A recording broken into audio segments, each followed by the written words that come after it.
RDC est une et indivisible. De la population et de tout le monde, c'est qu'il faut tout arrêter pour faire face à cette situation.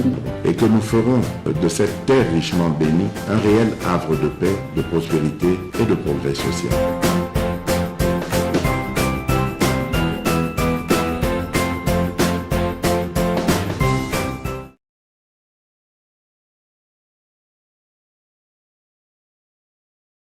Mardi 4 avril 2023, Bandeko Balandi, Bisika Banso Bozwami, Topesi Bino Mbote mingi, parce que Toebi ete Bino, Bolingaka Biso mingi, Biso puis en retour, Tozali ko manifester amour na Biso vis-à-vis na Bino, ba fidèles téléspectateurs, il y a Bosolo na politique officielle, Nanzela ya télévision, à Bosolo télévision, Toali Nandeko, Patrick Makanga, azali cadre na kati ya AFDC ya Modeste Bahati Lupebo.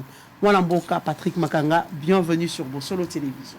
Merci beaucoup Mamelo et puis merci na équipe nyonso ya Bosolo na invitation na bino ya mokolo ya lelo na kopesa mbote na sengi bino matondo mingi et puis na kosenga na kopesa mbote na ba congolais nyonso o bazas koche kolanda biso et puis pensée pieuse na ba yeoyo bazali victime ya atrocité na est et puis bazako vivre sous la terreur il y a ces mouvements terroristes du M23 et puis en même temps penser na ngai pieuse na famille Malamu oyo na Masina na veni Kenya ba perdre parmi les gens de mon quartier ba grand frère Tokoli na bango vieux Roger Malamu Embele Yaroy qu'on a perdu.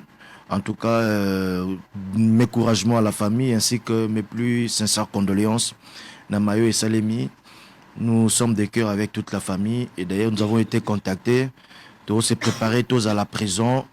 Na Deywana sincères condoléances na famille Malamu Embele. On va perdre ya Roger Viroy. Voilà, en tout cas, Mamelo, to banza ete Mikolo Tozali, eza ngonga moko très délicat, très délicat, oza kosenga na ba congolais nyonso, ba yo ba réfléchir sa kamalamu et puis ba yo ba ko apporter en plus.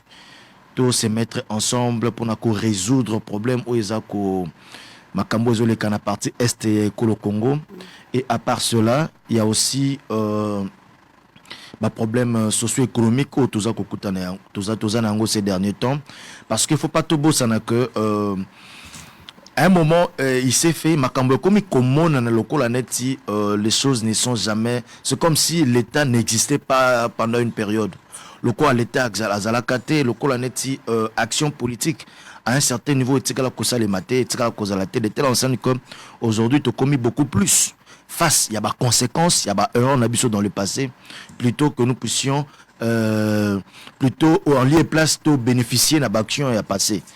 Entre autres, sur le plan économique et sur le plan sécuritaire et autres. Nos erreurs du passé, maintenant, nous avons subir des conséquences. Il faut vraiment, tous en nation s'élever, il y a patriotisme, tous se mettre à l'abri, il y a des conflits, soit des querelles inutiles, ou entre autres, on voit des gens pour le positionnement politique. Ces livres n'a pas pratiquement un peu orthodoxe parce que aujourd'hui les gens sont tellement animés n'a pas envie à poste ministériel, poste au sein des entreprises, de telle enceinte ils oublient même que cette vocation d'un politique, d'abord il y a que servir aux nations, que servir population, que servir Mbokateka quand on est ministre, tout comme on est PDG, tu peux servir ton pays en émettant des mots constructifs pour un bon à Kati au Congo.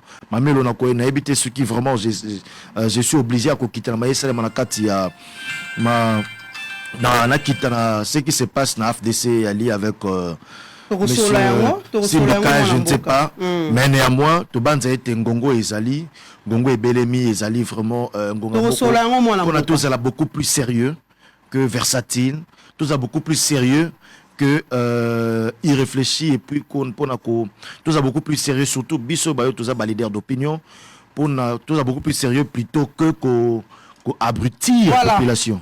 Moi Mboka Patrick Makanga to kota na maimatali FDC. Ndeko Nico Fayo Mbikai Ali, journaliste indépendant. Moi Mboka Mbikai, bienvenue à Katia Bosolo.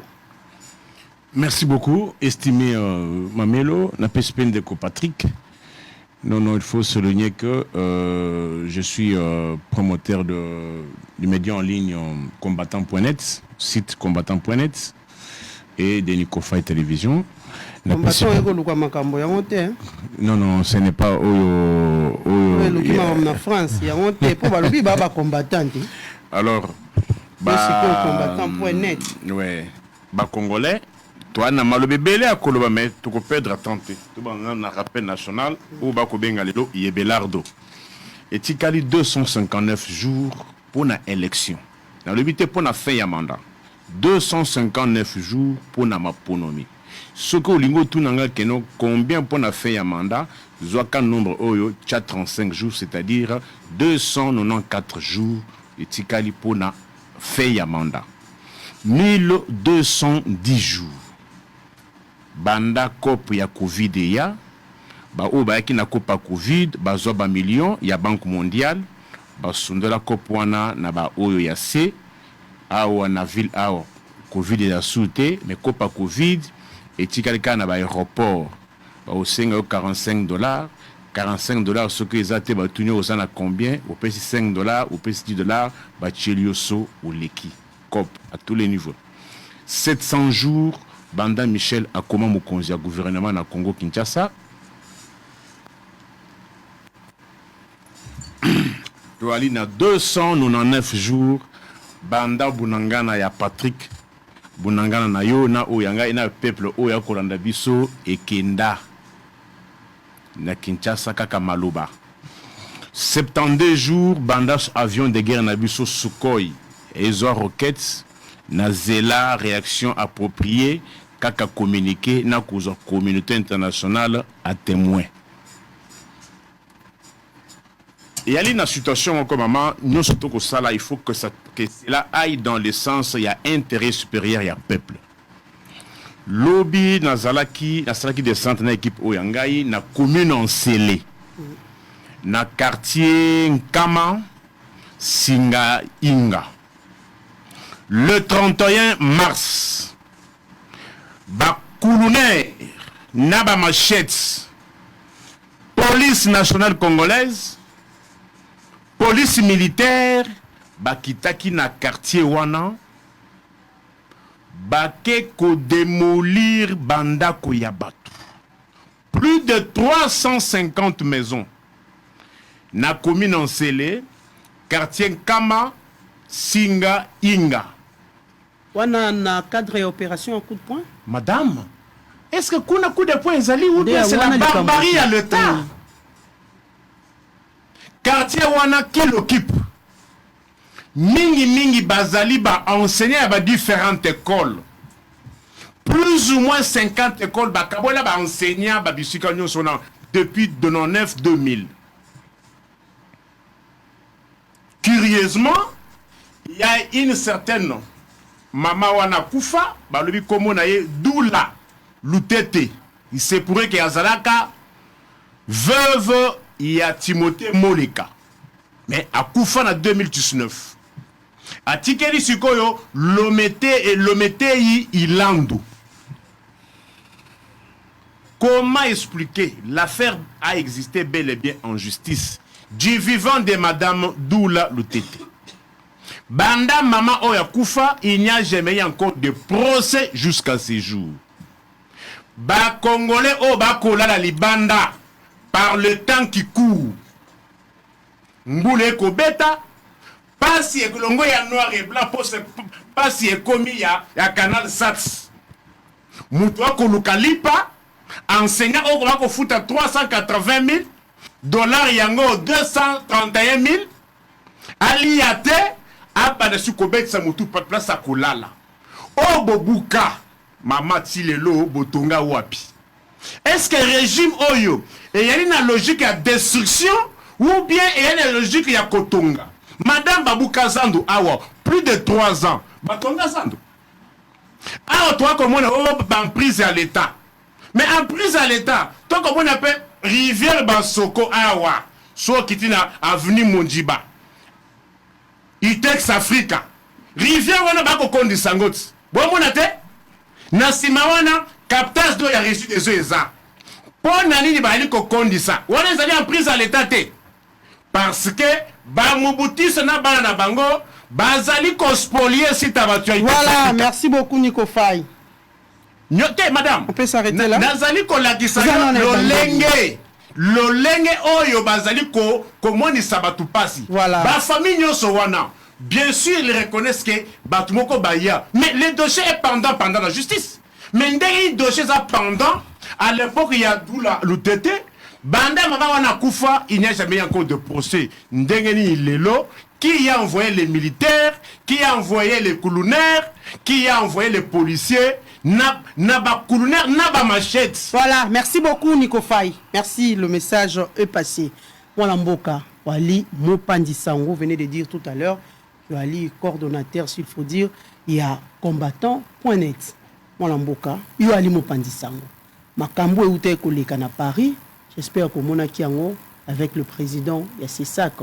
Mboka Christian Boussimbi yo wali Mopandi Sango na qualité na wana ya Mopandi Sango lolenge makambo elekelaki Mboka betamaki na couloir na Paris parce qu'il est en mission de service à Betami na ba combattant o lelo ba ko mona misusu balati ba t-shirt na elongi ya Martin Fayulu Mboka kanisi na yo ya lini d'abord yewa que non Christian Bosembe, Israël Mutombo. Baba Tumoko Tobete na bango ba katibele. Ebele. Peut-être surtout le bilan ah peut-être ba kamo. Muto a pesanga kombo que non aide de l'aigle qui dit des choses qui concrétisent, c'est Christian Bosembe. Oui, comme lié et ça lui passe. Mais inquiétude dans que non, je me pose la question. Ce qui est la mission officielle, on l'avait trouvé où et pourquoi il n'était pas en sécurité? Tabassi à l'hôtel. À l'hôtel. Quel est cet hôtel où n'importe qui peut arriver et que Bappé ça y est accès? Comment tu place mon toit Vandaki? Je me suis posé mille et une questions. Madame, on se pose la question. Président Yassissak, Azali Nara ya ministre. Quand un ministre voyage, akendaka kola na ba hotel ndeni awinora na Bosemba na hotel yandeti par exemple to tia ndeti ba matonge madame na pesi to réfléchir nan président ya Yassissak président ya Seni bana raya ministre c'est-à-dire il faut pas réserver bango traitement moko na batu nyoso wana dim de l'air frais de mission na bango. Et ils ont chef de division, chef de bureau, chef de attaché de bureau à voyager. Frais de mission, le pays Zaka Nicolo. Hôtel peut à construire Zaka Oya Nicolo. Mais posons-nous la question. Christian Bosembe, qui dit des choses. Voilà, le régime Oya Bino. Et Pesakio hôtel y a catégorie nini. sa sécurité. Hôtel sérieux, madame. Herbe Kokota. Tout celui qui entre doit être identifié pour accéder dans le chambre. Et avant même de commencer dans la chambre, on appelle d'abord l'occupant de la chambre. Monsieur tel, nous avons telle personne ici, et ils aimeraient vous rencontrer au lobby Nili. Ce qui est nos procédures, les canaux quittés. Je ne vois pas moi Christian Bosembe dans la chambre d'hôtel. Parce que ministre Oya RDC, malheureusement, on a désacralisé toutes les institutions. Il y a Congo, dans le régime Oya Passi. Je me pose la question. Moi, je suis Christian Bosembe. À Kenda qui court na Bumbu Oya Paris, ou bien à la qui, à Kenda na Christian Oya Paris, na boy kotanga ba hôtel Oya biso Oya Simandako. Moi, j'estime qu'un ministre, quelqu'un qui a un ministre, il faut akende na fleuve Congo hôtel Oya Paris. Il faut akende na Pullman Oya Paris. Il faut akende à la limite ba Béatrice. Alors, est-ce que maman lelo yo ko kende groupe ya bato eko kende na pullman wana lelo muto ana chambre na ye likolo wana bato bakoma na réception bamatisa bango sans que bazwa autorisation préalable ya muto bayeli? Est-ce que ekoki kosalema soki bozali koconfirme nga ke ndeko oyo ya ngai Christian Bosembe ababetelaki ye na hotel, c'est que non akendaki kolala na bumbu ya Paris kibala na bumbu ya Paris, c'est-à-dire bisika oyo bato baokota baotuna bango te boke wapi. Accès facile, accès facile. Bon voyage à maman. Quand on a Congo, je ne fais pas la publicité des hôtels. Kende par exemple na Goma, hôtel Serena. So on est na Serena. So mutoye koluka yo basani. Ba ubenga yo. Au préalable. Une personne étrangère ne peut pas accéder à la couloir et à l'hôtel s'il n'est pas identifié. Et alors si tout était déjà préparé? Comment? Parce que couloir, vous savez, je vous pose la question. Je vous pose, madame, réfléchissons. Inconnu, comme on a couloir, il y a hôtel, il y a bien des. L'accès est contrôlé. Pourquoi quand on a au côté? Mais comme on a point à accéder dans le couloir, en plus, peut accéder dans la chambre, madame, il y a de quoi se poser des questions sur organisation des ordres qui caractérisent le régime. Et comme il y a Christian Bosembe, on a vu Antoine Yemokonde Antoine. Il y a un outil à lever, bande konana boli misaka, nabimaki banda tongo, bazali ko senga yembongo. Tomona awa, président de la République, a konti batouateli que non, président, biso to saki mobilisation, to futaki babiso, ba possibilité mbongo te. Comment des gens pareils peuvent s'approcher d'un président de la République s'il y avait l'organisation? Mais les Cambouango payent les combattants. Les Cambouango payent les politiques, les musiciens. Le régime, les sous-souezons, les Congolais, régime nous avons un Dieu de l'ordre. Quand on le faisait hier, est-ce que c'était logique? Et pourquoi ils ont persisté? Madame, moi je pose la question. Non, les questions quand ça se faisait hier, quand ça se faisait pourquoi ça persiste? Quand ça se passait hier, est-ce que c'était logique? Vous applaudissiez. Mais on a un Dieu de l'ordre. On dit tous ces pays ici-bas. Okoki kolona mas sangote po obuka ndunda. Ce qui arrive aujourd'hui, c'est le résultat de quoi? C'est le résultat des échecs sur tous les plans. Qui lui crie, madame? Kendeko Antoine. Nandenge bayemela kiye. Congo ingaki ekoma na état oyo. Tout est foutu. Madame, moi je suis un scientifique. Lorsque une situation arrive, je ne vais pas me limiter à me poser seulement la question pourquoi Aïnani Babeti Moutou. Non. La question que nous devons nous poser en tant que labo, en tant que scientifique, pourquoi cela est arrivé? Pourquoi cela est arrivé? L'insécurité généralisée. Bapêche au pouvoir. Les Camboya nomination, c'est ça qui est pessi passe. Si on a eu à toucher, si on a eu à tabasser Christian Bosembe, le fait de nommer, tu as accepté de collaborer avec le régime actuel. Il est Christian Bosembe, mais c'est parce qu'il travaille, il a été nommé par les gens qui sont en train de dynamiter le Congo. C'est-à-dire, ce qui est arrivé à Christian, au lieu de passer là-bas responsable de la situation, c'est-à-dire, on dit, lui, moi aussi, mais exaté. Mais oh, à mon ami, tout réglé, compte. Christian Bosembe est victime. Il y a un côté qui mboka au régime où il était qui mboka. Christian Bosembe est victime. Il y a Makambu ya Ram. Christian Bosembe est victime. Il y a Makambu ya Maïgo, toi, madame Tumbongo. Christian Bazali victime. Il y a un détournement, 480 millions, bah procès il y a le Kouta. Pas si wana nyonso responsable, il y a une situation wana izate. Alors, bino batubwali ko collaborer na bango, ceux qui bazouent na angle, ba régler va compte. C'est un règlement de compte. Mais vous pensez que c'est une bonne manière, bonne la façon de faire les là, choses? si vous étiez sérieuse, vous l'auriez aussi posé en 2017. Vous l'auriez aussi posé en 2015. Ça n'a pas commencé aujourd'hui. Et aujourd'hui, maintenant, c'est pire dans le sens que ce régime doit être condamné avec circonstances aggravantes. Régime oyo etangisa makila bana batu. Na lukuta. Boko soma, boko lia 4 fois par jour.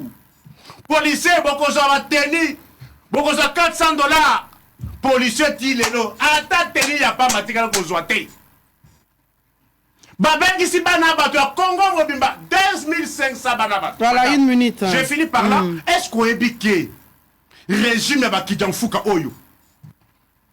Ba oyo bazoki ba test ya ba magistrat. Babengisi ba garçon nyonso wana na bana basi boya na Kisasa na ba frère ya bango moko. Depuis septembre, til lelo. Ba tunyonso wana ba komi kolala libanda.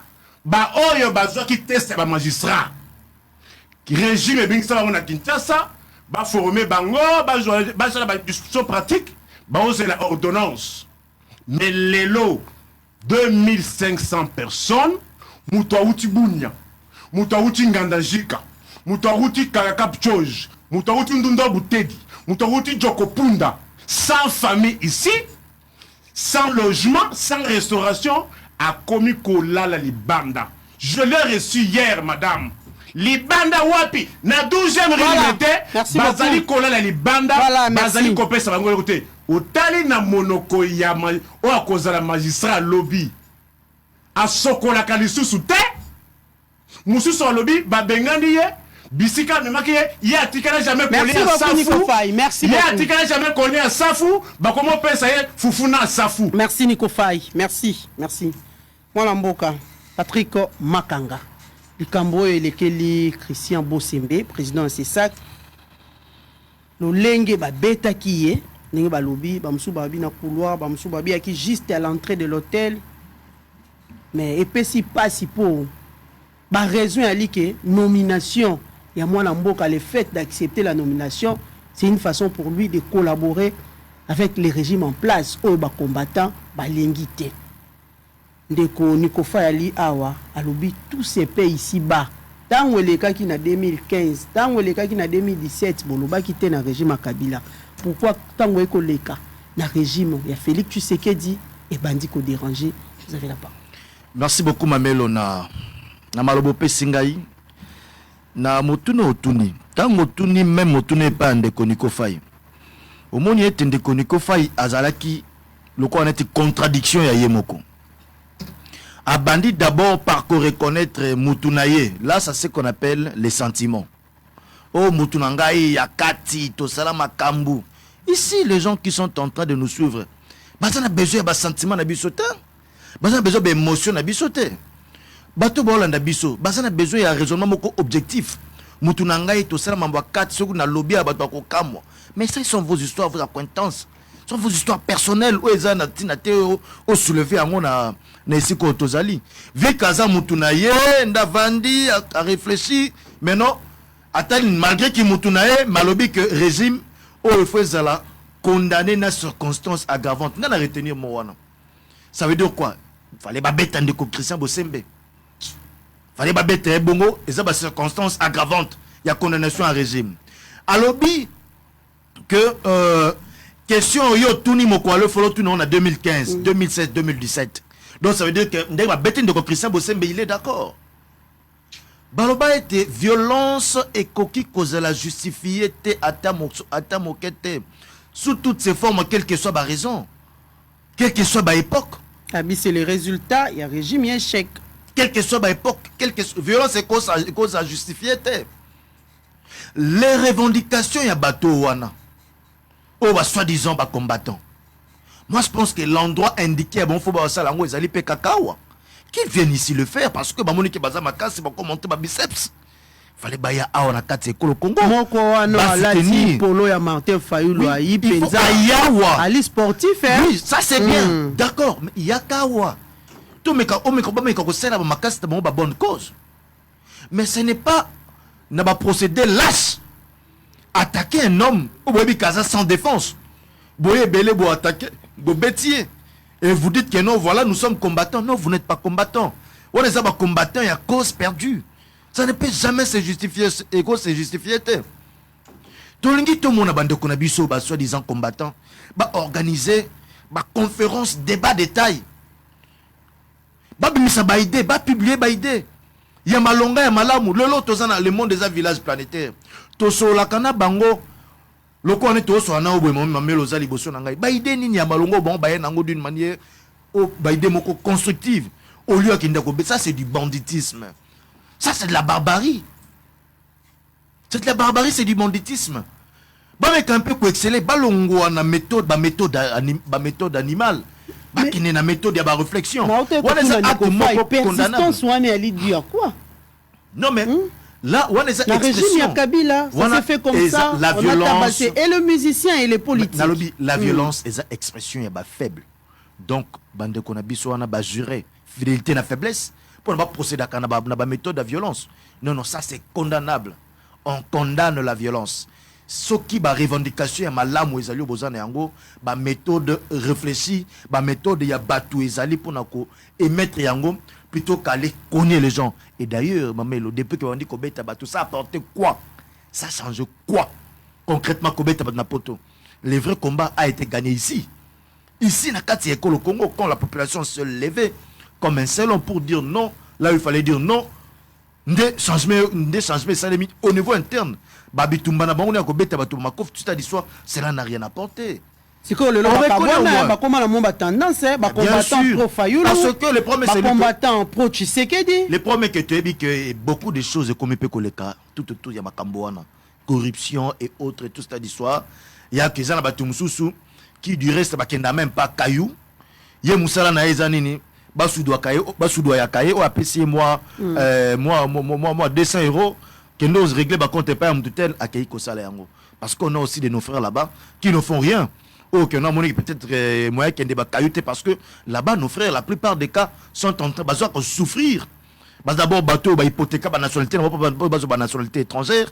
Mais ça va payer ça, en quelque sorte, moi, esclavage, je déguisé. Mais à quand il y aura unité, sans hypocrisie, unité et sincère entre Bandeko, Banakati République, na Bandeko diaspora, Baïkouna Nangambo, Papaye. Non, mais Eza et Lokomoko, Eza à un niveau, Eza l'unité. Na 2000. Unité, Eza il faut changer tant que Félix a causé Bokondier par rapport à Maïma. Unité, Eza mais comme ils sont purement entre Awana diaspora, unité, c'est entre tous les Congolais. Moi, je pense que la méthode douane à Kobe Tabatou, cela n'apporte rien. Que des gens qui font ce genre de pratiques, mais qu'on peut se repentir. De la même occasion, soutien total et pas Yanani de Christian Bossembe, force à toi. Bon. Moi, je pense que prochainement, dans tes déplacements, il faut vous avoir à disposition parce que vous êtes chef de corps. Et il n'y a que. On se retrouver dans une situation où des gens peuvent venir directement. Et pas non, et là, ça suscite beaucoup de questions. Eh bien, Mbalasima, ce que l'on voyage, qui est à disposition, et ils ont voyager en bonne et due forme. Il faut penser. Il faut qu'on pense à la sécurité de l'individu. Ceux qui ont moyen, c'est ça, réunité. Vous n'avez pas intérêt au Kende. Vous restez ici à Kinshasa. Si les moyens ne sont pas réunis, au lieu Kende, au subir ce qui s'est passé, mais c'est un acte condamnable jusqu'à la dernière énergie. On ne peut jamais admettre cela. On n'est pas là, non, parce que parce que ceci, non, non. La violence ne se justifie pas. Mais quoi faire? Ça ne se justifie pas. Quoi faire alors pour mettre fin à ça? Ce qu'il faut faire, c'est quoi? Il faudrait que nous puissions renforcer le service national Interpol. Hein? Parce que dans les cadres de partout, hein, même dans l'aéroport, dans les cadres de la coopération,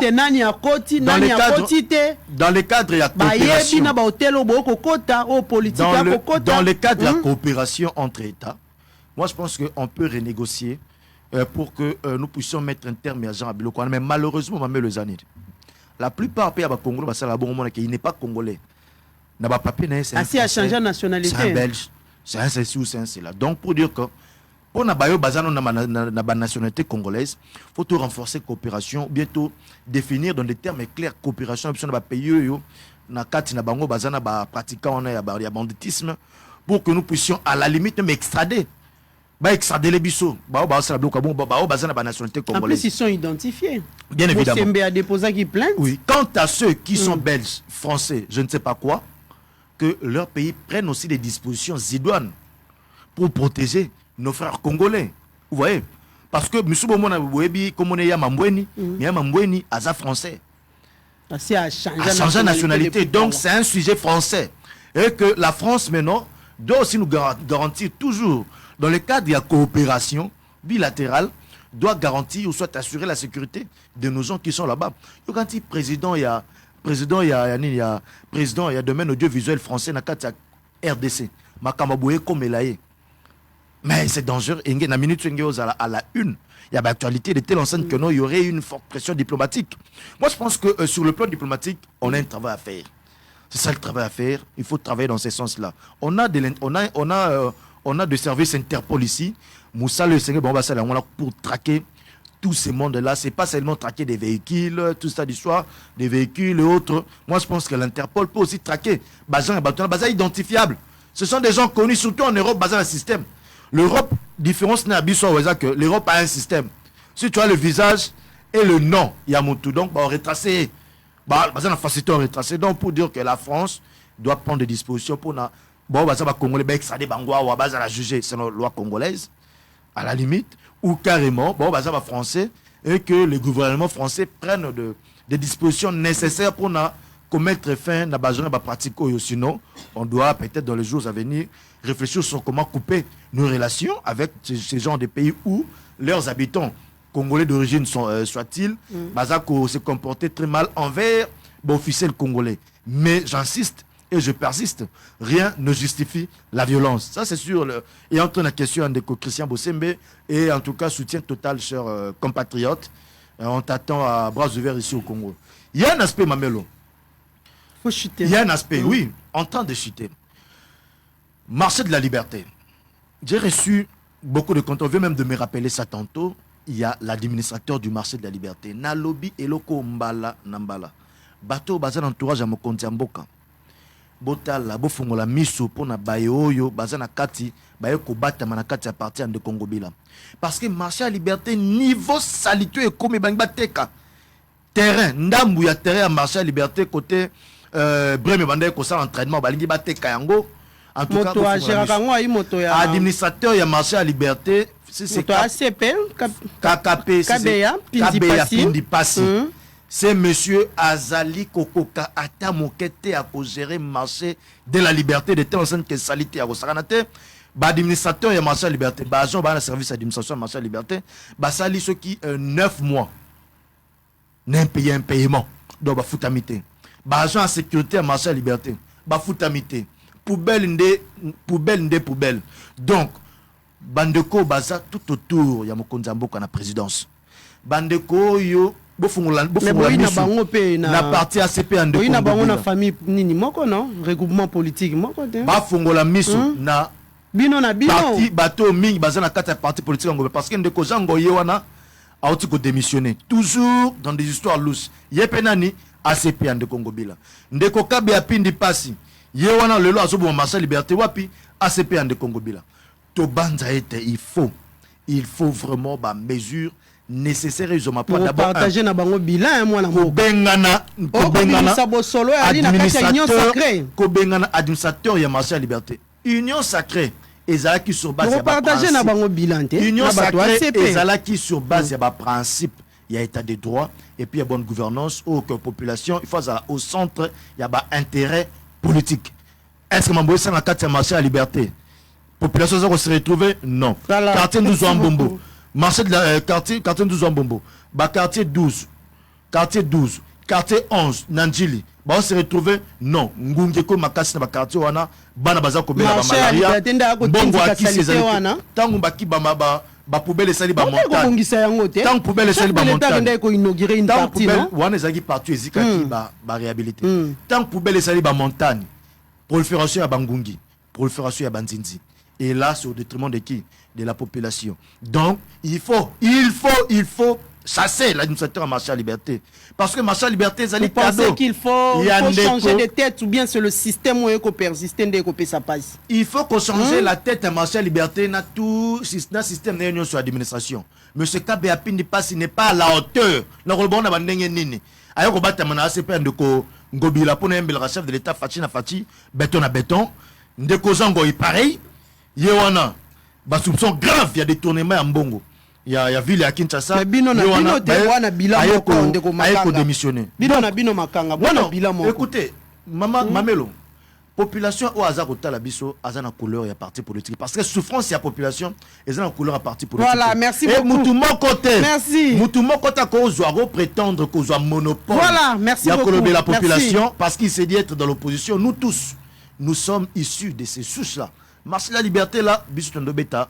Bachitouana les moto soki akolanda na ndako akoloba oh yango makanga aina problème personnel na passe pin du passe ou comment? Non, le problème c'est Lucie Mamelo. C'est ça la difficulté zanini. Difficulté za que eza résumé au yosali. Et loko ya mabe yango. Soki muto a dénoncé mabe et puis mutu songolo to pakala comme pour on a bila mon côté. Bino ba gêne. On a non, le problème c'est que on n'a rien envie à qui que ce soit. Mais ce qui ne ko wana alongo les poubelles nion sur les loyaux abongisi marché bakobete na mapo mamelo mbala sima soko bengi mbala oyo kobenga ngali susu na koya na kobeta ndeko wana maboko mikolo ebele makanga ya bibongisa marché ya liberté mikolo ebele ya sali banda to banda koloba to akoyoka te. Merci beaucoup. Yango fo balongola. Merci, le message est passé. Et si quoi azali administrateur ya marché ya liberté asi ayoki mbela ekomi bongisa wenze pour qu'environnement peut y aller pembeni ba vivre malamu ba respirer pe malamu. Mon père est malade, papa nanga zobela. Vous savez que mon père est là-bas. Mon père est tout malade. Comme presque na ba komi nyonso. J'aimerais que Ndekonangai de la même manière au amoni ba salité kini poubelle nana inauguré kini poubelle et nani kini bopeto. Ndeko Antoine da inauguré kini poubelle na bandalete.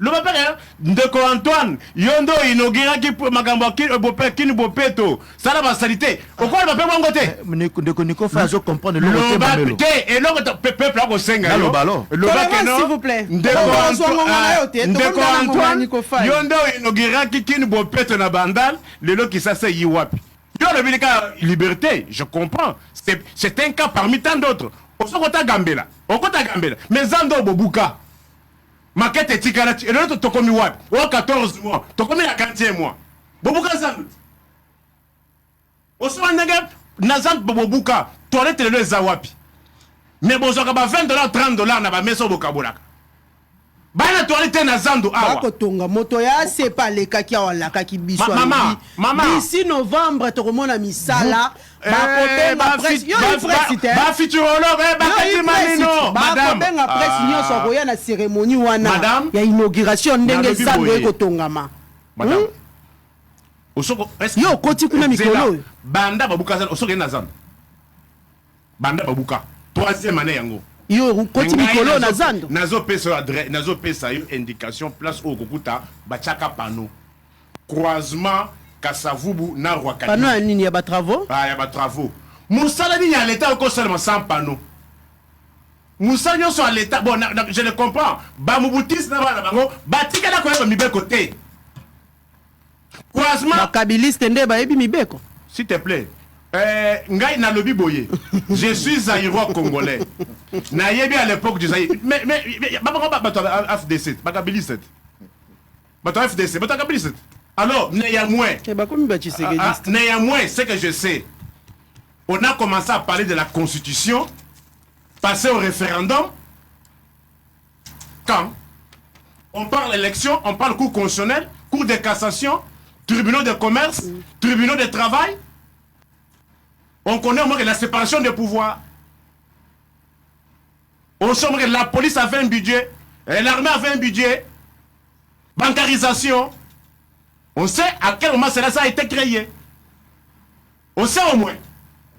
Mais lelo, alors il va liberté. Oui. Bako tapé Gambela, na Zando Babuka. Il n'y a pas de toilette na Zando. Zando a la toilette té. Madame, combien porte à Zando tous les jours? Mais Bombi Tunaka, en cas de besoin Bakindaka Wapi. Une raison de plus, yango bako tonga Zando ya na ba norme té. Madame, quand vous Yo détruisez, kondima yango té. gouverner c'est prévoir. Mais malheureusement, baza ba impressionniste, balingi impression. Balingi nini toloba ba tuba peta maboko. Mais en réalité, Moussala ezali ko salemate. Madame, j'ai évoqué un cas ici à ba magistrat. Il y a ba magistrat qui ont passé les tests. Figurez-vous, ceux qui les lots, ba magistrat wana, ba réussir ça na test wana 5000, ba lobby 2500. Premier lot, na budget à 2023. Le lot tokomi déjà na avril. Nan ba jouer le côté, mais bana batu bakola la libanda na Kisasa. Voilà. Niko Faye. Mutawuti Joko Punda. Ayena Kisasa, famille. Depuis septembre til lelo a ovanda wapi. Niko Faye Mbikai na lobaki yango na ebandeli mokolo ya le 6 avril et ali décrété une journée chômée et payée en mémoire na combat ya prophète Simon Kimbangu, le père de l'église kimbanguiste. Et cela est rendu officiel à travers ordonnance moko yali rendu public depuis le lundi 3 avril. J'espère que beaucoup mona ngona bilili mwana mboka yebisangai mokolo wano ba déclaré chômé et payé oye kubakisama parmi tant d'autres. Déjà ba journaux tous ala kanango payé chômé. Est-ce que il y a d'abord de un, c'est une priorité d'abord pour la République. Est-ce qu'il y a une priorité pour Mboka Nabiso, surtout que tu il y a de grandes questions il y a qu'on s'est posé la République par rapport à la situation à l'Est de la République. Est-ce que le 6 avril, il faut nécessairement pour commémorer, pour se souvenir du combat de Simon Kimbangu? Et si même à Melo, le lot n'a pas 80%, il y a des réponses interrogatives. Au Yébisaba Congolais, le lot, quelle a été la bonne initiative prise par ce régime réfléchi? Pesanga, décision, au régime, où réfléchi, que Bazui a vendu Kitoko au moment opportun. Bayebi mi bel côté, aux prétendue gratuité, aujourd'hui ça posait problème sur l'éducation et Abana.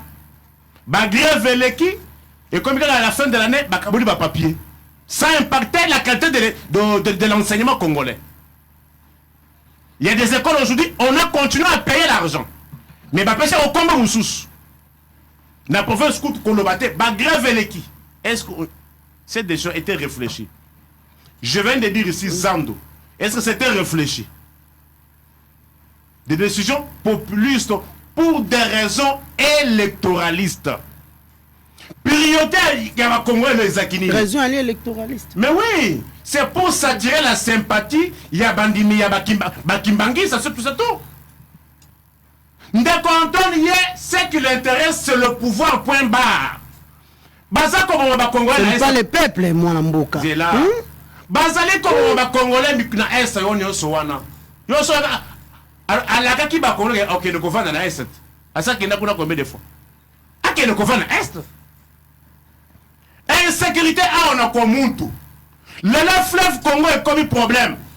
Yo yega ko le belango. Lui, ce qui l'intéresse, comment impressionner les Congolais. À quel moment la qui va aux universités, on a pas ça au Kenya pototé, Nambandaka. Ndenga la Kabiso, Allemagne d'Afrique. On a la Pologne d'Afrique, ou bien Allemagne d'Afrique, on a la vision Allemagne d'Afrique. Kasi insécurité en quoi Muntu. Tomani ministre VP intérieur, Peter Kazadi. A réuni déjà ba chef coutumier pour ba yebate. Likambo ngo ya likambo ya ba terre entre les Yakats. Bon siko. A réuni to yo kapena no te peut-être ya robinsa. Suite ya les Congolais ont besoin de solutions et n'ont pas besoin de spectacles. Yo benyo spectacle. Spectacle. Alors que Allemagne d'Afrique, madame, Allemagne d'Afrique, au coup de quelqu'un en Afrique, ça y est, na Allemagne d'Afrique avenir Kasai ekufa awa na Gombe awa keleka liboso université ya ba sanctus wana soki nzele ezali siko pona yo wana nde Allemagne d'Afrique nde konta na lwa bongo pona yo kenda Afrika bambar awa Allemagne d'Afrique o Afrika ba wana Allemagne d'Afrique kenda na Matonge avenue Pozo avenue Oche wana Allemagne d'Afrique kenda na Afrique Kimbuta boulevard Kimbuta wana Allemagne d'Afrique Bapako futa mate. Un paiement. C'est partout. Si on les cambo 6 avril, yo c'est pas na likanisi wana te. 6 avril, j'ai du respect pour Nkumu Simon Kimbangu. J'ai du respect pour lui. Nous avons que respecter parce que c'est parmi qui ont pris le courage à dire non. Mais Lélo, quand il disait non, on pensait que Air Mundela Okende, Congo Nabiso, et beaucoup ma bien. Mais Lélo Oyo Congolais n'a pas ça, Belge Zonga, ton zonga n'a pas quoi, n'est-ce pas un régime de Bisso était? Congolais n'a pas ça, Belge Zonga, parce que Air Belge à Kendaka, que là c'est acquis gratuit de là-bas, de l'école primaire jusqu'à l'université. Nous comptons à coût d'université 260 000, à comme ici 600 000, 600 quelques mille, voilà $400. Congolais qu'on préférait, Belge ou bien qu'on préférait, il Minerva n'a bien à $400. Lui, Yandeko, Kimbangu. Et ça qui est non, Moutoumwendo, Azon à l'Ibisika, un jour na Bomengo, Oyaye. Mais est-ce que Banda Mundela Kenda, Yonanga, Nandeko, na Avenue Kasai Oyo, Soki Belge Azalaka, Kasai Neza la Boy, Avenue Kasai. Boulevard Kimbuta Ingesa la Bongo, Soki Belge Azalaka. Une raison de plus, il y a Kanisa Mokolo Yango, elle est 6 avril, bah bon, Ananda quoi. Moi je dis ceci. Quand Simon Kimbangu combattait, on pensait que c'est que le Belge faisait Zaki Mabé. Mais bah Belge, bah tu as vu ça, tu commis ya Gombe. Ils ont parti à commis ya limité. Bah quartier Oyo Belge Yemoko à Tonga. Zoa Université Le Vanium. Oya Bango à Tonga. Na Oya Lelo. Belge a sali à urbaniser Congo. Tala Zoa avenue de l'université. Belge a Tonga Mouké parce qu'à l'époque c'était plus ou moins 400 000 habitants à Kinshasa. Mais à Tika ba espace vide que ba comme Sanzela on a mounene. Beaucoup comme Sanzela on a mounene. Mais il y a moins. Au coup de mouton, on va gérer mouton pas si à la Tibilamba à 8 000 €. Est-ce que la cause a un sens? Si que moi l'amboka, Batubana Banda, va comprendre, nous devons chuter avec vous. Va comprendre raison électoraliste wana. Donc il faut na yo Félix Tshisekedi, tu vas décréter mon wana journée chômée payée. C'est une façon pour na ya ko zoba fidèle. Kimbangiste nyonso ba s'aligner derrière lui. Yebisanga na le bien. Yebisanga initiative mokondeko Antoine Azoua. Réfléchis et produit ça par effet. Mais ça que je dis que non, nous sommes pendant quel mois? Mois d'avril, non? Comme si à la veille des élections. Nous tendons à faire des élections, non? Il a fait juste pourquoi on a attiré sympathie à la fidèle à Bakimangis. Mais ça va résoudre quel problème? Quelles sont les priorités des problèmes des Congolais aujourd'hui? Priorité à la Congolais les Sakami Balé. Sécurité des personnes et leur bien n'a intérêt général. Antoine. Le combat de ces grands hommes, de ces grands prophètes. Yo, comme on a un yo, moni combat ya grand prophète qui faut pas commémorer. Peuple a la poste qui non, ils ont à 250 francs. Mais les loyers de Antoine a combien 1000 francs. On va priorité à Congolais. Mais au mouton va promettre honnête magistrat on sera mon condamné. Non, yo soki babo isaki obimisi na ba poche. Il faut citer. Soki par exemple, brosse on a coûté na 250 francs. Il y a comme 700 francs. Priorité ba Congolais ngona, ba date, je ne suis pas contre ça. Mais est-ce que ba priorité on a c'est la campagne des Aguilines. Sécurité des personnes mais à qu'on vendre dans l'est. Et à l'obaki, à qu'on la nanda coûter soki est saison kimiate. Mais Lelo, Mboka Yangwana est commis. Voilà, merci beaucoup. Merci Nico Faye, Patrick Makanga. alobi ali priorité te si avril wana ba intérêt ali na kati pona ye aligné ba chrétien kimbangiste nyonso bazala derrière lui Mamelo etikala mukie na kufa na pema etikala mukie na pasuka pas qui étouffé non c'est tout faki etikala mukie na pasuka mais aussi c'est ndeko Nico Faye j'ai compris au moins Nico Faye na comprendre que Nico Faye soka bimisi biloko bimisaka na ba sakte na poste Nico Faye aza incohérent ya kosakana te asa na incohérence moko totale. Parce que M. Nico Faye, il vient. Selon lui pense que Mokondiamboka sera lancé Kinbopeto. Il y a une fois qu'à chaque jour, il n'y aura pas où pour attendre la poubelle ou bien vider la poubelle dans la balabala. Selon Nico Faye. Nico Faye se permet de dire, de saboter d'abord le combat à M. Yaya Simon Kimbangu pour réclamer colonisation. Nico Faye. Nico Faye. Alors, il faut que les Belges bazonga. Il faut que les Belges bazonga. Parce que les Belges ont la biso Gombe. Les Belges ont la biso venu université. Les Belges ont urbanisé. Nous avons dit que Bruxelles, Oya Lulaka. Oya Soura Kepoto tout le temps. Au thème, on a bilo ko ambumoana. Babilo bambumala kangama photo etongama na mboka ya ba Congolais. Colonisateur yozo ba Belge yo senga azonga.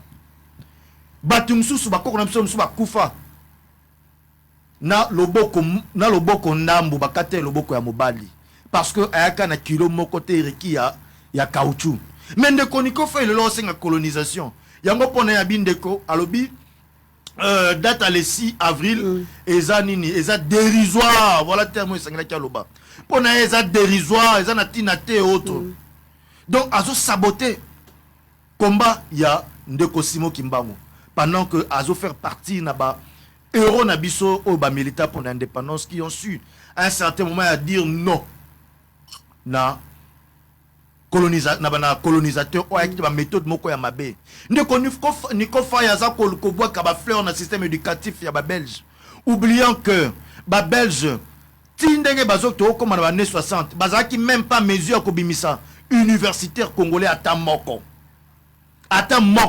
Bazaki à mesure te. Zodat Louvain, université de Louvain ici là. Na université d'Elisabethville. Babata ici là. Nico Faye, je comprends que à sa contradiction yemoko azoba même pas makambo azoloba au point il y a ko cacher même na mémoire. Il y a bayo yo ba pesa bo moina bango pour na combat pour na bien-être ya ba Congolais. Nico Faye ne connaît pas ça. Nico Faye aza maudit.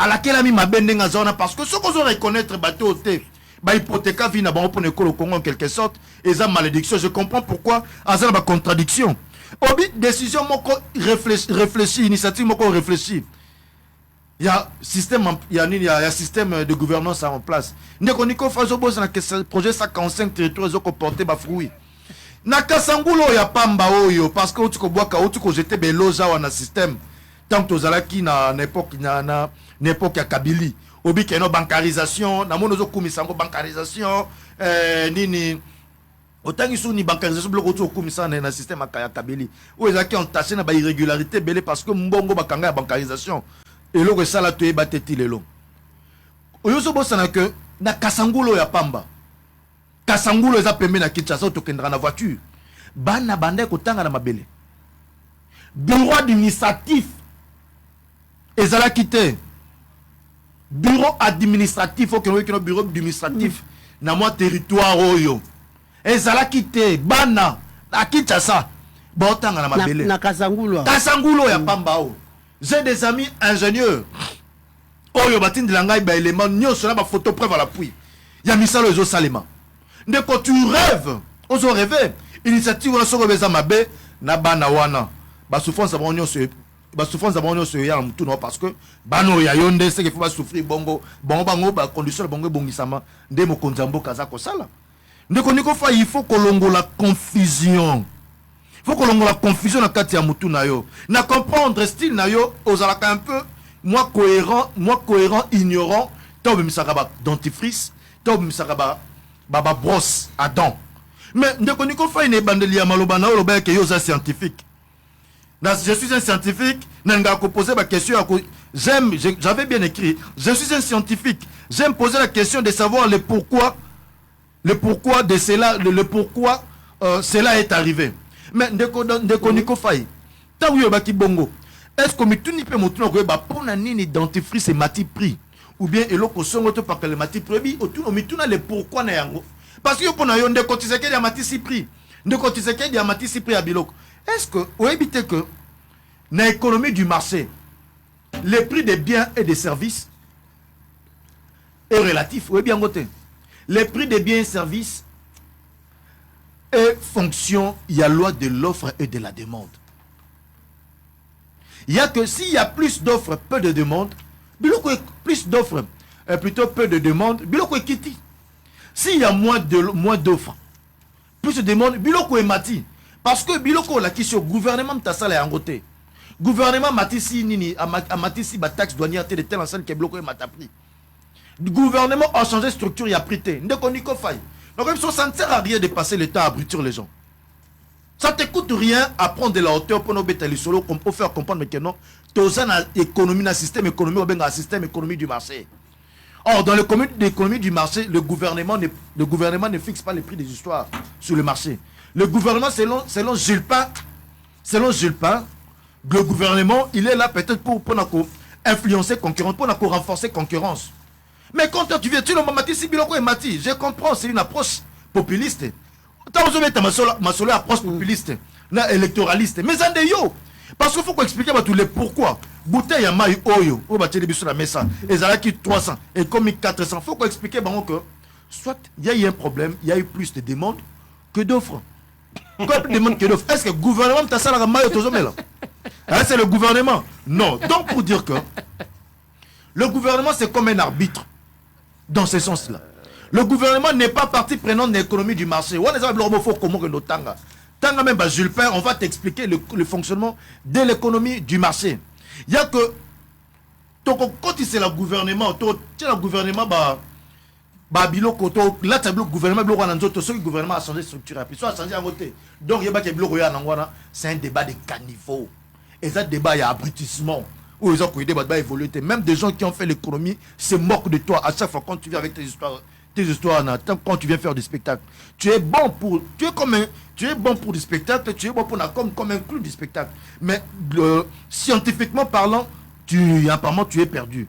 Donc, il ne faut pas essayer de confondre beaucoup de choses et puis c'est ridicule. Voilà.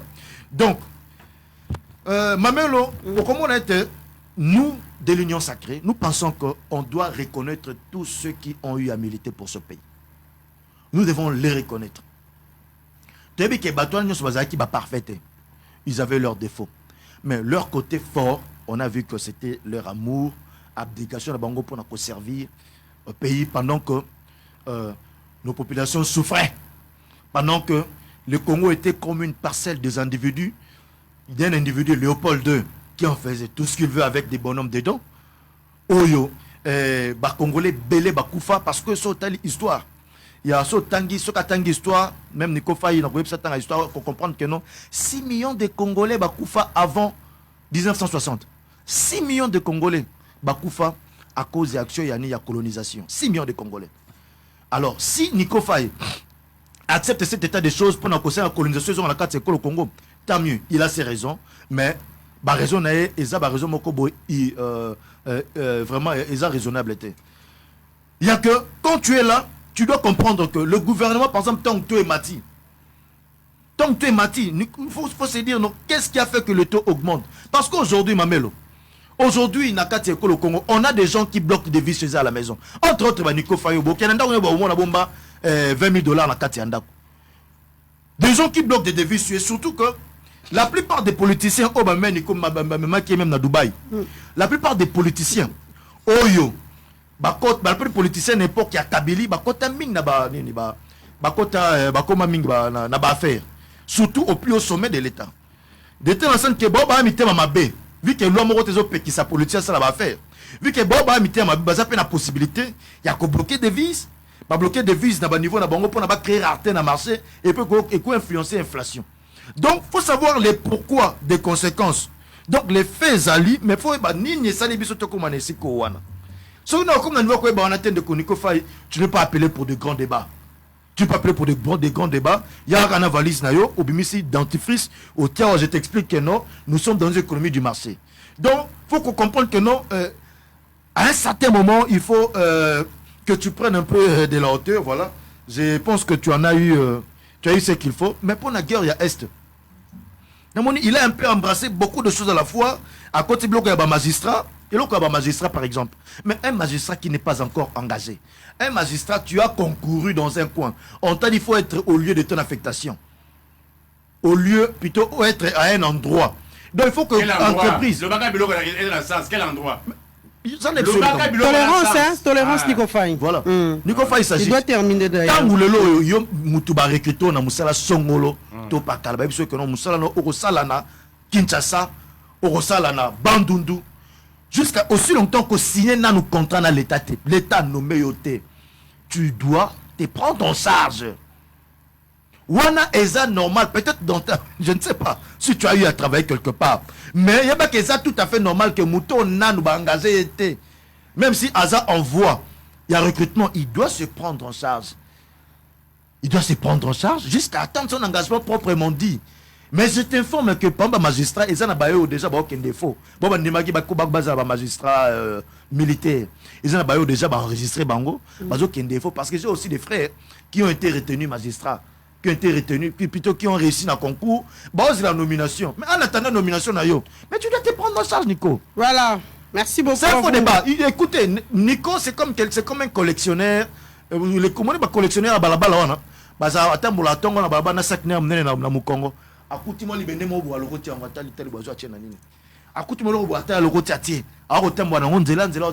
c'est comme ça avec Nico.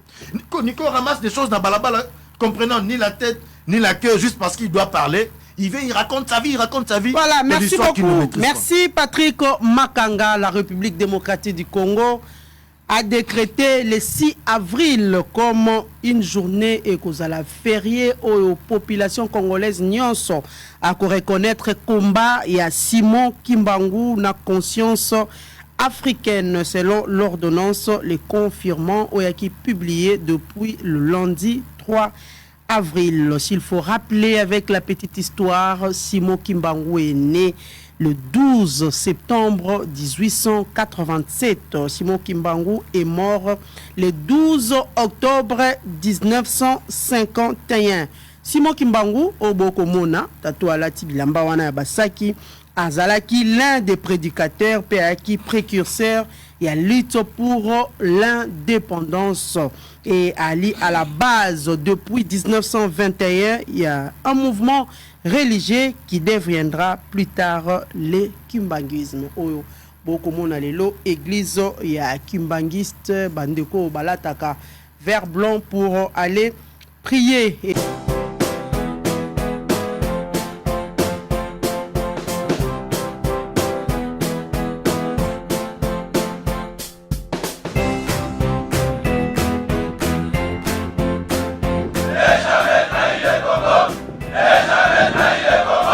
La RDC est une et indivisible. De la population et de tout le monde, c'est qu'il faut tout arrêter pour faire face à cette situation.